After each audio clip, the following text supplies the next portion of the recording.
miesto na konte 52 finálových účastí. Odštartované Martin Vaculík, fantastický štart opäť a Martin Vaculík suverénne na čele. Tak to je fantázia. Martin Vaculík, Lambert je momentálne, alebo útočí na pozíciu Freddyho Lindgrena na druhom mieste. Posledný Mikkel Mikkelsen. Martin Vaculík, bude to víťazstvo systémom štart-cieľ. Martin zatiaľ robí preto všetko. Buduje si svoj náskok po skvelom štarte. Potvrdil to, že je naozaj štartérom par excellence vo svete plochej dráhy.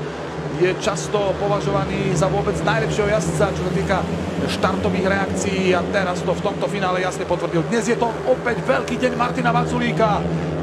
Lindgren druhý, Lambert tretí, Mikkelsen štvrtý. Pozície sú jasne dané, jasne vykryštalizované a Martin Vaculík smeruje za ďalším skvelým úspechom.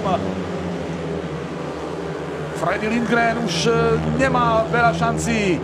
Ten odstup je veľký. Martin Vaculík, profesorská jazda systémom štart-cieľ. Martin Vaculík vyhráva. 9. veľká cena, ktorú Martin Vaculík vyhráva. Veľmi dôležité a najmä krásne víťazstvo. Veľmi presvedčivé a suverénne. Skvelé, úžasné, perfektné. Nemá človek viac slov na to. Výborný výsledok, výborný výkon, perfektný štart.